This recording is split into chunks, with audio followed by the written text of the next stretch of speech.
नमस्कार दोस्तों, कैसे हो आप लोग। एक बार फिर से आपका मेरे यूट्यूब चैनल पे हार्दिक स्वागत करती हूँ। आशा करती हूँ आपको मेरे वीडियोस पसंद आ रहे होंगे, कंटेंट अच्छा लग रहा होगा, क्योंकि कंटेंट सिर्फ मैंने वही डाला है जो एग्ज़ाम ओरिएंटेड है ना।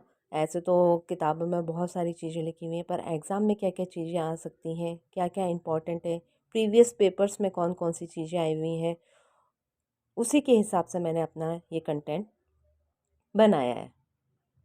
तो मैंने अभी तक 4 वीडियो डाले हैं। आई होप आपको मेरे वीडियोस पसंद आ रहे होंगे। तो प्लीज़ ज़्यादा से ज़्यादा अपना सहयोग प्रदान करें। जितने भी लोग हैं आपसे जुड़े हुए, आपके छोटे भाई जो अभी तैयारी करने का सोच रहे हैं, है ना, इनिशियल लेवल पे हैं, तो उनको भी आप अपना ये मेरा चैनल जो है सजेस्ट कर सकते हैं। तो प्लीज़ मेरे चैनल को ज़्यादा से ज़्यादा लाइक, शेयर और सब्सक्राइब करें। ठीक है? तो बढ़ते हैं आगे अपनी क्लास की तरफ। तो कल मैंने आपको ऋग्वेद काल कराया था, ठीक है? आज हम पढ़ेंगे उत्तर वैदिक काल। उत्तर वैदिक काल की बात करें तो इसका जो टाइम पीरियड है 1000 से 600 बीसी के आसपास इसका टाइम पीरियड है, ठीक है? टोटल जो हमने वैदिक काल पढ़ा था उसका टाइम पीरियड 1000 से 1500 से 600 बीसी के बीच में था। 1500 से 1000 ऋग्वेद काल और 1000 से 600 जो आ जाएगा आपका उत्तर वैदिक काल, ठीक है? अब सबसे पहले अब राजनीतिक स्थिति में क्या-क्या चेंजेस आए। देखो दोनों में जो चेंजेस हैं थोड़े-थोड़े से चेंजेस आए, ठीक है? तो उसके बारे में पढ़ेंगे। भई हमने पहले पढ़ा था कि राजा का पद जो है वंशानुगत नहीं होता था, उसका पद गरिमापूर्ण नहीं होता था, है ना? स्थायी सेना रखने का कोई ज़्यादा उसको अधिकार नहीं था। पर उत्तर वैदिक काल की स्थिति में उस टाइम पीरियड में राजा का पद पूर्ण रूप से वंशानुगत हो गया, ठीक है? राजा को देवित्व सिद्धांत विकसित हो चुका था। मतलब देवित्व सिद्धांत मतलब कि राजा क्या है, देवता है, ठीक है, और वो प्रजा की सेवा के लिए उनको ये जिम्मेदारी भगवान ने सौंपी है। ये देवित्व सिद्धांत है, ठीक है। ऐत्रेय ब्राह्मण में राजस्व सिद्धांत की व्याख्या की गई है, ठीक है। राजा का पद महिमा मंडित करने के लिए सम्राट, विराट, एकराट और स्वराट जैसी वो उपाधियां लेने लगा, ठीक है। विराट, स्वराट, सम्राट, एकराट और भोज जैसी उपाधियां जो है राजा अब लेने लगा। बड़े बड़े यज्ञ किए जाते थे, ठीक है। और यज्ञों की बात करें तो 4 टाइप के यज्ञ जो थे उस समय इम्पोर्टेंट थे। राजसूय यज्ञ, अश्वमेध यज्ञ, वाजपेयी यज्ञ और अग्निष्टोम यज्ञ, ठीक है। तो आपने कई बार पढ़ा होगा अश्वमेध यज्ञ कराया, फलाने राजा ने अश्वमेध यज्ञ कराया, राजा राम ने भी जो है अश्वमेध यज्ञ करवाया था। ये तो शायद सब लोगों को पता होगा, है ना। तो ये क्या होता है, राजसूय यज्ञ क्या होता है, अश्वमेध यज्ञ क्या होता है, तो थोड़ा थोड़ा इसके बारे में देख लेते हैं, ठीक है। राजसूय यज्ञ की बात करें तो जब राजा का अभिषेक होता था, राज्याभिषेक होता था, तो यज्ञ से प्रजा को विश्वास हो जाता था कि सम्राट को दिव्य शक्ति मिल रही है, ठीक है। मतलब इस तरीके से किया जाता था। रथ दौड़ होती थी, उस रथ दौड़ में जो है सम्राट जो है हल चलाता था, रत्नियों के घर जाता था, वहाँ भोजन आदि करता था, ठीक है। इस तरीके का जो है पूरा एक भव्य समारोह टाइप होता था और इससे लोगों को लगता था कि हाँ, जो राजा है उसमें कुछ पावर्स हैं, ठीक है। और इस यज्ञ के दौरान राजा रत्नी के घर जाता था। राजसूय यज्ञ हो जाएगा, साल में एक बार होता था और कब होता था, राज्याभिषेक के टाइम पे होता था। तो ये इंपॉर्टेंट है, आपसे टाइम पीरियड पूछ सकते हैं किस टाइम पीरियड पे होता था राज्याभिषेक। जब होता था राजा का उस टाइम पे कौन सा युग होता था, राजसूय यज्ञ। अश्वमेध यज्ञ की बात करेंगे तो अश्वमेध यज्ञ जो है इस यज्ञ में साम्राज्य के विस्तार के लिए घोड़ा छोड़ दिया जाता था और जितना घोड़ा दूरी तय करता था या जब तक उस घोड़े को रोका नहीं जाता था तब तक वो जो टेरिटरी होती थी वो उस राजा के साम्राज्य में इंक्लूड मान ली जाती थी, ठीक है। और कितने दिन होता था इसकी समाप्ति, ये अश्वमेध यज्ञ कितने दिन चलता था, 3 दिन तक चलता था। वाजपेयी यज्ञ की बात करेंगे तो इस यज्ञ में राजा क्या होता था, रथ दौड़ करते थे। इसमें तो राजसूय यज्ञ में तो हल चलाता था राजा और रथ दौड़ जो होती थी वाजपेयी जो यज्ञ होता था उसमें होती थी और जिसमें राजा को जो है सहयोगी द्वारा विजयी बनाया जाता था, ठीक है। मतलब कुल मिला के बात है कि उसको सेटिस्फाई कर दिया जाता था, हाँ नहीं आप राजा हो, आप जीत गए साहब, ठीक है। तो ये खान पान से संबंधित होता था, ठीक है। तो ये वाजपेयी यज्ञ हो गया। अग्निष्टोम यज्ञ की बात करेंगे तो इस यज्ञ में सोम पीसा जाता था तथा अग्नि को पशु बलि दी जाती थी। इस यज्ञ के पूर्व यज्ञ करने वाला और उसकी पत्नी 1 वर्ष तक सात्विक जीवन व्यतीत करते थे। इसे बोला जाता था अग्निष्टोम यज्ञ। ठीक है। उसके बाद में 5 महायज्ञ भी होते थे, पंच महायज्ञ बोला जाता है। जो गृहस्थ आर्य को 5 महायज्ञों का अनुष्ठान करना पड़ता था। जो गृहस्थ जीवन जीते थे उनके लिए है ये। कौन कौन से हो जाएंगे? ब्रह्म यज्ञ। ब्रह्म यज्ञ मतलब ऋषि यज्ञ भी बोलते हैं इसको, जिसमें आपका काम क्या होता था? आपको पढ़ना लिखना चाहिए, प्राचीन ऋषि के प्रति आपको उनकी आज्ञा का पालन करना चाहिए, उनके प्रति कृतज्ञ रहना चाहिए। देव यज्ञ की बात करें तो ये देव यज्ञ में क्या होगा? हवन द्वारा देवता की पूजा अर्चना करना। पितृ यज्ञ, पितरों का तर्पण करना, जल भोजन वगैरह उनको देना। ठीक है। मनुष्य यज्ञ, अतिथि सत्कार करना। ठीक है। और भूत यज्ञ या बलि यज्ञ, जो भी चींटियां हैं, पक्षी हैं आदि, उनको भोजन वगैरह प्रदान करना। तो ये ध्यान रखना, पंच महायज्ञ क्या है? गृहस्थ आर्यों को जो 5 महायज्ञों का अनुष्ठान करना होता है उसके बारे में ये बता रखा है। उसके बाद में बात करें तो ऋग्वेद उत्तर वैदिक काल में क्या हुआ? विदर्थ का तो उल्लेख ही नहीं मिलता। बताया था मैंने आपको, प्राचीन संस्था थी जो राजा के सहयोग करती थी। ठीक है। विदर्थ सभा समिति, तो विदर्थ का तो इस समय तक जो है खत्म हो गया था। ठीक है। ज़्यादा नहीं है, इसका उल्लेख भी नहीं मिलता है। सभा समिति का भी प्रभाव जो है कम होने लग गया था, क्योंकि अब राजा कैसा हो गया था? पावरफुल हो गया था। उस समय राजा पावरफुल नहीं था, तो इन कमेटियों का ज़्यादा बोलबाला चलता था। जन सामान्य के लोग, विदर्थ, ठीक है, ये कमेटियां ज़्यादा संभालती थी। पर अब राजा पावरफुल हो गया, राजा में देवत्व सिद्धांत आ गया। ठीक है। तो अब जो है राजा की बात सुनी जाने लगी। उसके बाद में बात करें कि आपसे एक क्वेश्चन पूछा जा सकता है कि किस में लिखा गया है कि सभा और समितियों को प्रजापति की 2 पुत्रियां कहा गया है? तो अर्थववेद में यह आएगा। उत्तर वेद काल में 12 रत्नियां थे। ठीक है। अर्थववेद में परीक्षित को मृत्यु लोक का देवता बताया गया है। ठीक है। तो ये हो जाएगा आपका राजनीतिक स्थिति उत्तर वैदिक काल की, कि भाई पहले ऋग्वेद काल में तो राजा जो था, वंशाणु का अधिकार नहीं था, गरिमापूर्ण जीवन नहीं था। ठीक है। सामान्य कबीले टाइप का व्यक्ति होता था, कबीले का सरदार एक तरीके से होता था। ठीक है। पर जैसे जैसे उत्तर वैदिक काल आता है, राजा की स्थिति में परिवर्तन होता है, वो बड़ी बड़ी उपाधियां धारण करने लग जाता है, यज्ञ करने लग जाता है। तो इस तरीके से जो चेंजेस आते हैं वो हमें यहाँ पे देखने को मिलते हैं। ठीक है। उसके बाद में हम बात करें, ऋग्वेद काल में जो है बलि एक स्वेच्छाकारी कर था, मतलब स्वेच्छा रूप से दी जाती थी बलि। जबकि उत्तर वैदिक काल में ये क्या हो गया? एक नियमित कर हो गया, टैक्स हो गया, कि आपको ये देना ही पड़ेगा। अब आ जाओ आर्थिक स्थिति के बारे में। आर्थिक स्थिति कैसी थी उत्तर वैदिक काल की? 1000 BC में क्या हुआ? उसके आसपास जो है लोहे की खोज होने लगी। इसका जो साक्ष्य का प्रमाण मिलता है हमको, अंतरिक्ष खेड़ा यूपी जो है, वहाँ पे लोहे का पहला साक्ष्य हमको देखने को मिलता है। पशुपालन के स्थान से कृषि आर्यों का मुख्य व्यवसाय हो गया था। ठीक है। तो अब क्या होने लगा? पहले तो मैंने बताया आपको कि आर्थिक स्थिति में ऋग्वेद काल में तो पशुपालन करते थे ये लोग, पशुओं के लिए लड़ाई होती थी और प्रार्थना में भी पशु ही मांगे जाते थे। ठीक है। पर उत्तर वैदिक काल में क्या हुआ? लोहे की खोज हुई तो कृषि के औजार बनने स्टार्ट हुए।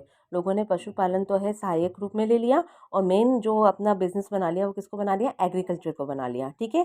पृथ्वीवेन्यू को जो है इसका श्रेय दिया जाता है। ऐसा बोला जाता है कि पृथ्वीवेन्यू ने पृथ्वी पर कृषि का आविष्कार किया। ठीक है। अर्थवेद में टिड्डियों का भी उल्लेख मिलता है। ठीक है। जिससे पता चलता है कि यहाँ पे कृषि कार्य होता था। शतपथ ब्राह्मण की बात करें तो शतपथ ब्राह्मण में कृषि की विभिन्न क्रियाओं का विस्तार से वर्णन किया गया है। ठीक है। कि किस किस टाइप की कृषि होती है, उसकी क्या टेक्निक है। ठीक है। उसकी जो बारे क्या है ना, उसकी जो टेक्निक है उसके बारे में बताया गया है। जो शतपथ ब्राह्मण है उसी की एक काष्ठ संहिता है।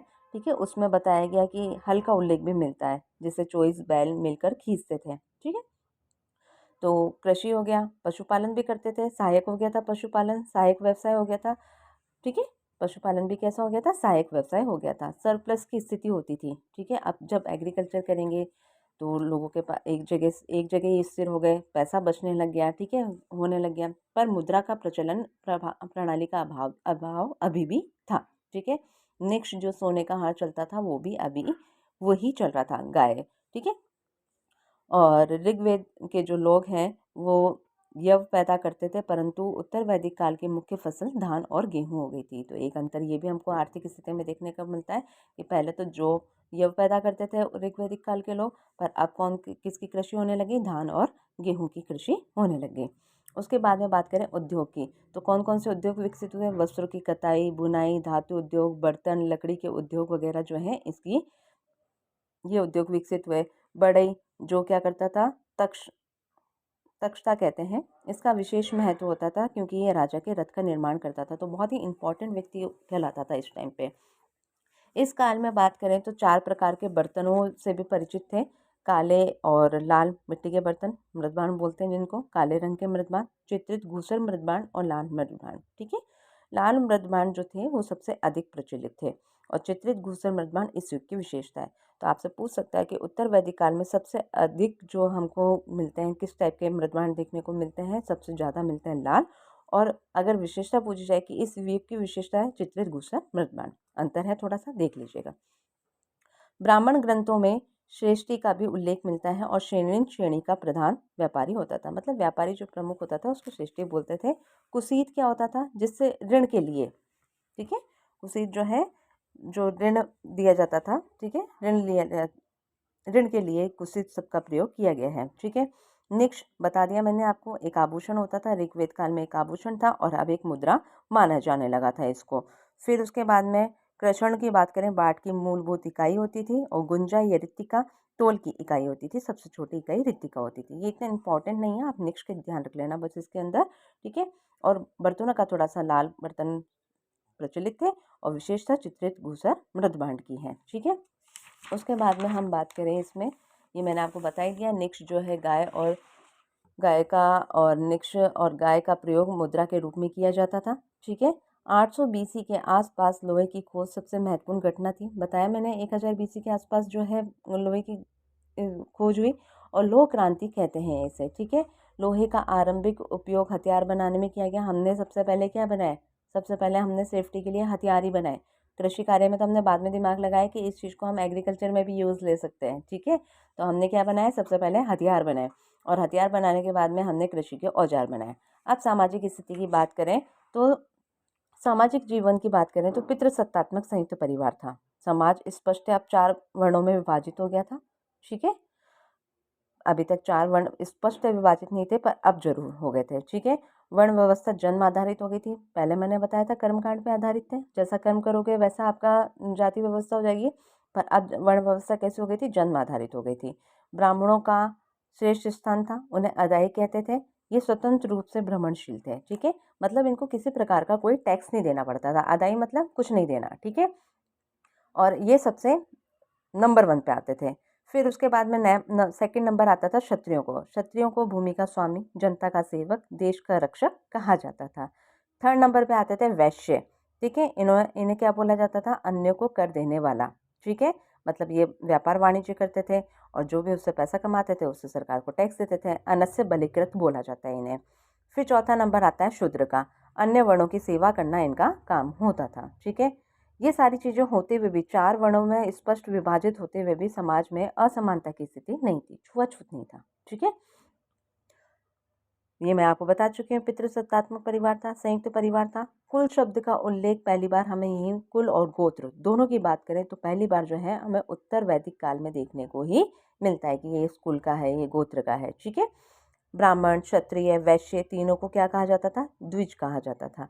सर्वप्रथम जबालो उपनिषद, जो मैंने आपको उपनिषद बताए थे उसमें मैंने आपको बताया था कि चारों वर्णों का जो उल्लेख है वो हमको सबसे पहले जबालो उपनिषद में देखने को मिलता है। तो जबालो उपनिषद में चारों आश्रमों का विवरण मिलता है। उत्तर वैदिक काल में ब्रह्मचर्य, गृहस्थ, वानप्रस्थ का पता चलता है और संन्यास की स्पष्टता की स्थापना अभी नहीं हुई थी। ठीक है, तो उत्तर वैदिक काल में 3 थे, ब्रह्मचर्य, गृहस्थ और वानप्रस्थ का ही पता चलता है। ठीक है, अब महिलाओं की स्थिति की बात करें तो देखो ऋग्वेद काल में तो बहुत अच्छी स्थिति थी महिलाओं की, पर धीरे धीरे पतन होता है महिलाओं की स्थिति में, राजनीतिक अधिकार उनके कम हो जाते हैं। अर्थवेद में तो बोला है पुत्री की जन्म की निंदा की है। ठीक है, मैत्री संहिता में महिलाओं को जुए और शराब के समान बुरा बताया गया है। ऐत्रेय ब्राह्मण में पुत्री को सभी दुखों का कारण बताया गया है और बहुविवाह और विधवा विवाह का प्रचलन था। यहाँ पे नियोग प्रथा का भी प्रचलन था। नियोग प्रथा कई लोगों को पता नहीं होगी। नियोग प्रथा क्या होती है? यदि किसी महिला के संतान नहीं होती तो पति के होते हुए भी वह दूसरे पुरुष को अपने पास में रखती है, उसे नियोग प्रथा कहा जाता है। उसके अलावा बात करें पर्दा प्रथा, बाल विवाह, ठीक है, सती प्रथा, इनका प्रचलन अभी भी नहीं था। शिक्षा का अधिकार अभी भी महिलाओं को था, जैसे गार्गी और मैत्रेयी जो विदुषी महिलाएं हैं उनका नाम हमें सुनने को मिलता है। ठीक है, फिर धार्मिक स्थिति की बात करें, धार्मिक स्थिति कैसी थी? प्राकृतिक बहुदेववाद, एकाधिदेववाद और निर्गुण भक्ति व एकेश्वरवाद को मानते थे। प्राकृतिक बहुदेववाद की बात करें, जो प्रकृति की देवता, जल की पूजा करते थे, अग्नि की पूजा करते थे, पेड़ पौधों की पूजा करते थे, पहाड़ की पूजा करते थे। ठीक है, तो प्रकृति से जो भी चीज़ें हमको मिलती हैं उनकी पूजा करना, उसमें देवता का वास मानना, उसे प्राकृतिक बहुदेववाद बोलते हैं। ठीक है, बहुत सारे देवताओं को मानना। बहुदेववाद बता दिया, बहुत सारे देवताओं को जो मानते हैं उनको बहुदेववाद बोला जाता है। एकाधिदेववाद, एक से अधिक देवताओं को विश्वास को जो लोग मानते हैं उनको एकाधिदेववाद बोलते हैं। निर्गुण भक्ति, ईश्वर ऐसा है वैसा है उसको ना मान के, ईश्वर निर्गुण निराकार है, उसका कोई आकार नहीं है। ठीक है, उसको मानने वाले जो भक्त हैं वो निर्गुण भक्त कहलाते हैं। ठीक है, और एकेश्वरवाद, एक ही ईश्वर की में विश्वास करने वाले कि ईश्वर एक है। ठीक है, उसको क्या बोला जाता है? एकेश्वरवाद। तो ये जो है इस टाइप की सभी प्रकार के लोग जो है इस समय हमें देखने को मिलते हैं। कर्मकांड और अंधविश्वास बढ़ गए थे। ठीक है, यज्ञ अनुष्ठान अत्यधिक जटिल हो गए थे। पहले तो क्या होता था, घर का मुखिया ही जो है यज्ञ का प्रमुख हो जाता था और वो यज्ञ कर देता था। पर अब बोला नहीं, ब्राह्मण जो है इनको ज्ञान है, इनको मेन काम इनका यज्ञ करने का है, इन्हीं को करवाना चाहिए, ये करेंगे तभी हमारा काम बनेगा। तो इस तरीके की चीज़ें ज़्यादा होने लग गई थी और यज्ञ अनुष्ठान बहुत ही जटिल हो गए थे। ब्राह्मणों द्वारा ही यज्ञ किए जा सकते थे। ठीक है, तो ये चीज़ हो गई थी, ये चेंजेस आए यहाँ पे ऋग्वेद से उत्तरवेद तक आते आते।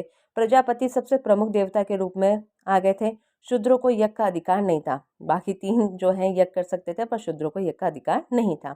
ब्रह्मा विष्णु महेश का महत्व ब्रह्मा विष्णु और महेश का महत्व बढ़ गया था। ठीक है, अभी तो क्या थे? अग्नि देवता, इंद्र देवता, वरुण देवता, हमने इन्हीं के बारे में पढ़ा। आकाश के देवता, ठीक है, पृथ्वी के देवता, ये पढ़े थे अभी हमने। पर अब मेन स्ट्रीम में कौन आ गए? ब्रह्मा विष्णु और महेश आ गए। उसके बाद में धार्मिक आडंबरों के विरुद्ध ब्राह्मणों के एक ही वर्ग ने प्रतिक्रिया की और कर्मकांड व अंधविश्वास का जो है विरोध किया और ज्ञान मार्ग को स्थापित किया और उपनिषद ज्ञान का प्रतिपादन किया। ये शंकराचार्य जी आए, इन्होंने बोला कि ये जो धार्मिक आडंबर कर रहे हो, ठीक है, इसके विरुद्ध ब्राह्मणों को एक वर्ग ने प्रतिक्रिया करी और कर्मकांड और जो भी अंधविश्वास है उनका विरोध किया इन्होंने और ज्ञान मार्ग का मार्ग स्थापित किया और उपनिषद ज्ञान का प्रतिपादन किया। उपनिषद की विषय वस्तु क्या बताई है? ब्रह्म है। और ब्रह्म कैसा है? निर्गुण है, निराकार है, विशेष ब्रह्म है। ठीक है, एक पंक्ति भी आती है कि कर्मकांड टूटी हुई नौका के समान है। ब्राह्मण के एक वर्ग ने कर्मकांड का विरोध किया तो दूसरे तरफ एक वर्ग ने कर्मकांड को प्रोत्साहन दिया। तो ये कुछ देखने को मिलता है। उसके बाद में बात करें, ब्राह्मणों को अदाई कहाँ है, बताया मैंने आपको। ठीक है, और द्विज वाली बात भी बता दी मैंने, ब्राह्मण, क्षत्रिय और वैश्य को द्विज कहा जाता था। ठीक है, तो इस तरीके से हमारा वैदिक काल जो है वो कंप्लीट होता है। हमने वैदिक काल के अंदर हमने थोड़ी सी डिटेल पढ़ी, वेद, उपनिषद, आरण्यक वगैरह। फिर उसके बाद में हमने ऋग्वेद काल पढ़ा। ऋग्वेद के टाइम कैसी सामाजिक स्थिति थी, राजनीतिक स्थिति कैसी थी, आर्थिक स्थिति कैसी थी। फिर धीरे धीरे जो चेंजेस आए, लोहे की खोज हुई या लोगों में जो भी धीरे धीरे ज्ञान बढ़ा, उससे क्या क्या चेंजेस आए।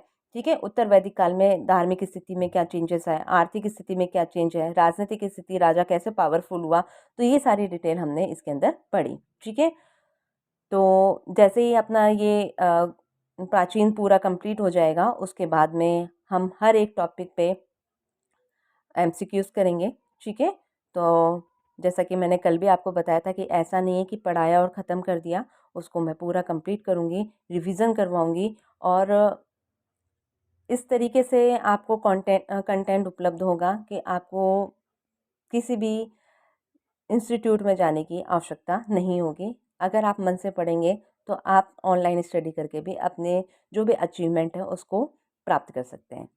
तो आशा करती हूँ आपको मेरा वीडियो पसंद आया होगा। प्लीज़ मेरे चैनल को लाइक करें, शेयर करें और सब्सक्राइब करें। धन्यवाद।